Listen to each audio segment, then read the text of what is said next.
وسلم صلی اللہ علیہ وسلم صلی اللہ علیہ وسلم صلی اللہ علیہ وسلم.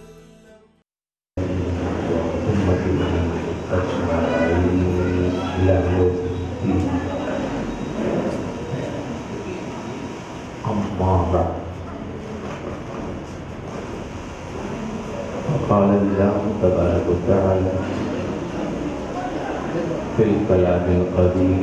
أعوذ بالله السميع العليم من الشيطان الرجيم بفضل بسم الله الرحمن الرحيم من ذا الذي يشفع عنده إلا بإذن ربه صدق الله العلي العظيم وصدق رسوله النبي الأمي الأمين المتين الكريم الرؤوف الرحيم ونحن على ذلك لمن الشاهدين والشاكرين والحمد لله رب العالمين. إن الله وملائكته يصلون على النبي يا أيها الذين آمنوا صلوا عليه وسلموا تسليما. اللهم صل على سيدنا وشفيعنا حبيبنا مولانا محمد وعلى سيدنا مولانا محمد وآله وسلم وصلاة وسلام عليك يا رسول الله وصلاة وسلام عليك يا حبيب الله وعلى آلك وأصحابك يا خير خلق الله صلى الله تعالى عليه وآله وصحبه وسلم تسليما كثيرا كثيرا. آمنت بالله الحمدللہ. آج وہ وقت آ چکا ہے جس کا ہمیں بہت بے چینیوں سے انتظار تھا.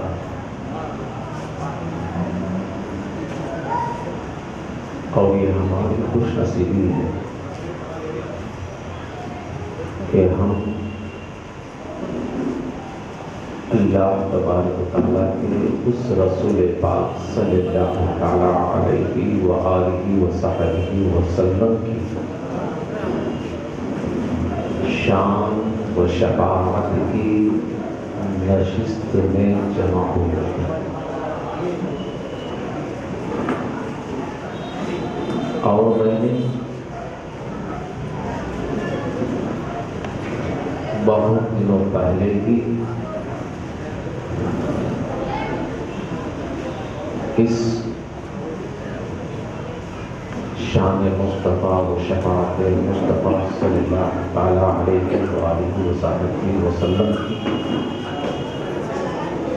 پر خیال کیا تھا کیونکہ آج ہمیں اس دور حاضر میں اور آج کل کے اختلافی حالات و مسائل میں اور طرح بطرح کے فتنے فساد جھگڑے جو آج رو پیش نظر ہمیں اپنے شہروں میں گلیوں میں یہاں تک کہ اپنے گھروں میں بھی اپنوں سے بھی غیروں سے بھی ان عقائدوں کو پامال کرنا روک ڈالنا اور ان طریقے ابتداء جو پہلے سے آ رہے تھے ان کو بدنام کرنا اور انہیں یہ کہہ دینا کہ یہ اول کی باتیں ہیں، آج ایسا نہیں ہوگا، تو اس میں ان لوگوں کو بھی اکثر یہ معلوم نہیں ہے کہ کتاب و سنت کے احکام کیا ہے، یہ طریقہ کیا ہے۔ بعض یہ بھی کہہ دیتے ہیں کہ یہ ساری کی ساری پرانی باتیں ہیں یا صاحبوں کی باتیں ہیں یا ان کے طریقے ہیں، مگر ان کو بھی یہ نہیں معلوم کہ یہ طریقہ جو اہل سنت والجماعت کہلاتا ہے کہ کب سے آیا ہے اور اس کو کس نے بنایا ہے، ان کے عقائد کیا ہیں۔ آج اپنے شہروں میں ہر جگہ کئی ایسے فرقے نئے جنم لے لیے ہیں جو اہل سنت کے عقائد کو برا بھلا کہہ دیتے ہیں، مگر اس باتوں کا انہیں بھی علم نہیں ہے، نہ وہ جانتے ہیں۔ اگر جانتے بھی ہوں تو انہیں شرمندگی اٹھانا پڑے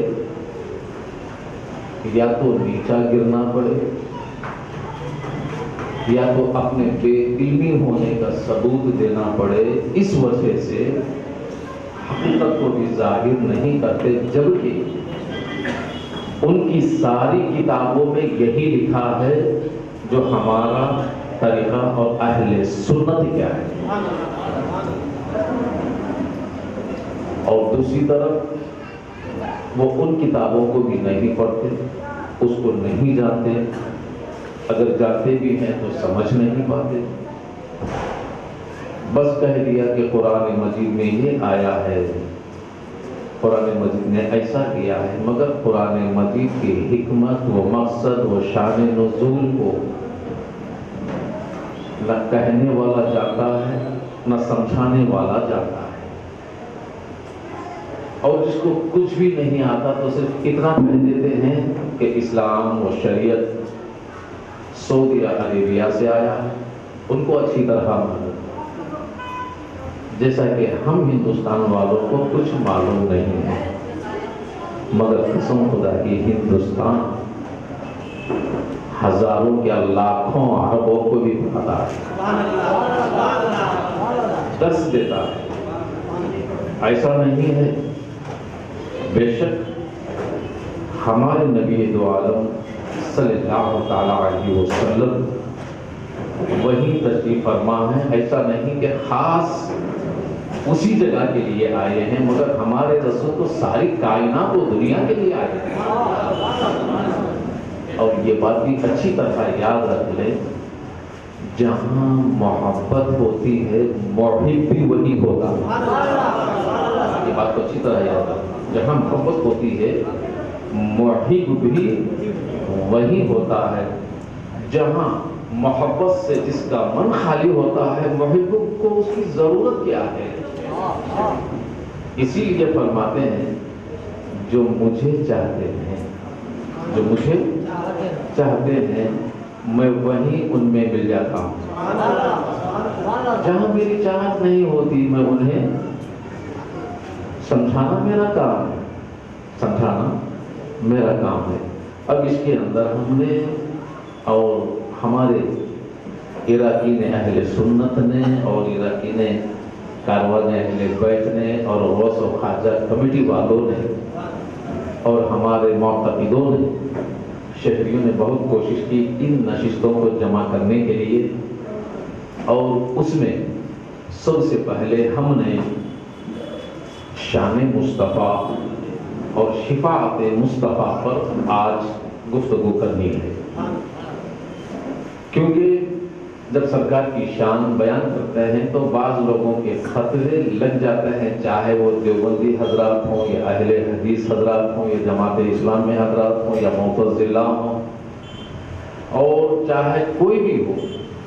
کہ صرف اتنا کہہ دیتے ہیں کہ سرکار کی شان کو اتنا بڑھا دیتے ہیں کہ خدا سے ملا دیتے ہیں، تو میں کہتا ہوں نادانو، ہم خدا سے نہیں ملاتے، خدا خود مل جاتا۔ ایسی کوئی قرآن مجید کی نص و آیت بتا دیں، ایسی کوئی نص و آیت بتا دیں، کیونکہ ان نشستوں کا مقصد ہی ان باتوں کا ظاہر کرنا بھی ہے اور ان باتوں سے سوالات بھی ان کے لیے دینا ہے کہ اس بات کو ظاہر کر دیں قرآن مجید کی کسی آیت و نص سے کہ اللہ رسول سے جدا ہے یا رسول اللہ سے جدا ہے۔ جب منشائے رب، منشائے خدا کو یہ گوارا نہیں کہ کسی پل، کسی لحظہ بھی میرا رسول مجھ سے جدا نہ ہو، اور رسول کریم صلی اللہ تعالیٰ علیہ وسلم کو یہ کب گوارا کہ خدا کے کہ اس کی محبت و اطاعت کے بغیر یا اس کی شان کے بغیر جدا نہ ہے۔ تو معنی یہ ہے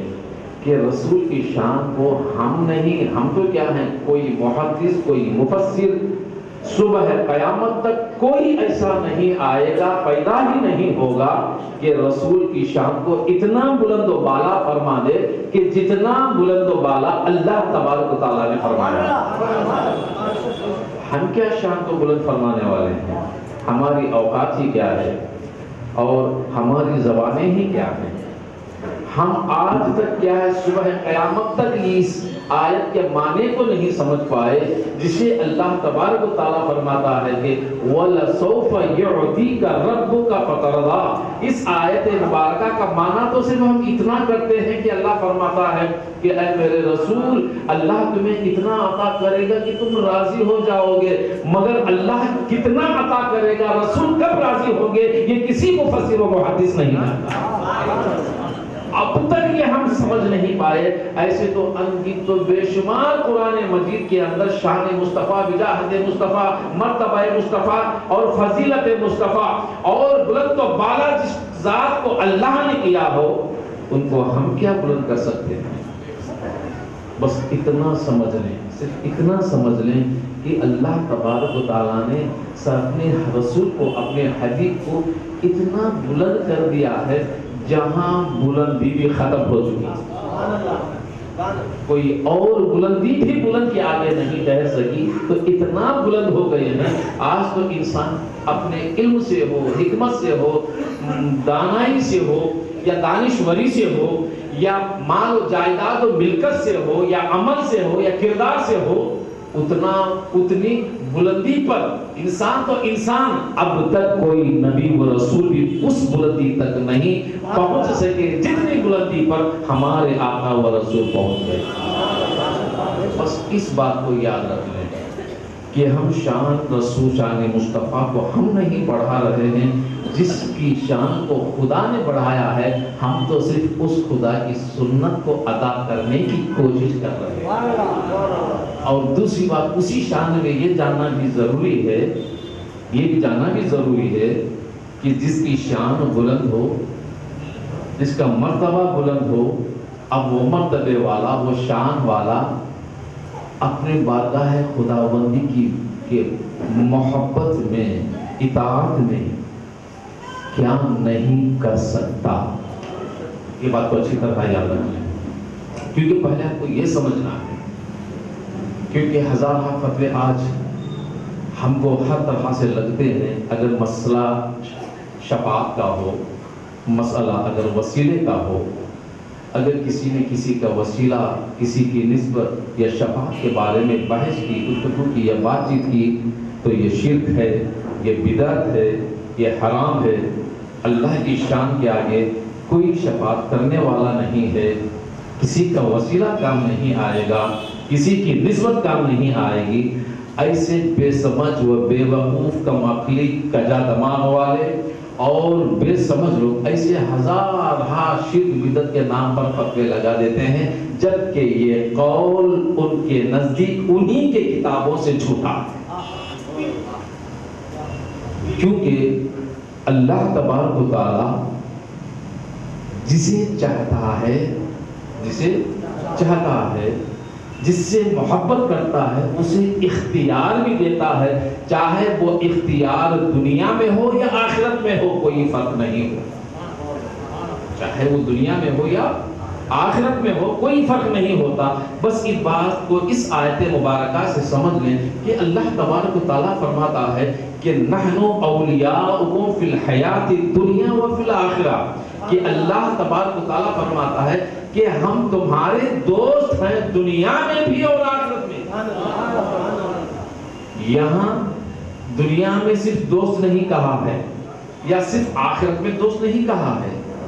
دوستی دنیا میں بھی ہے اور دوستی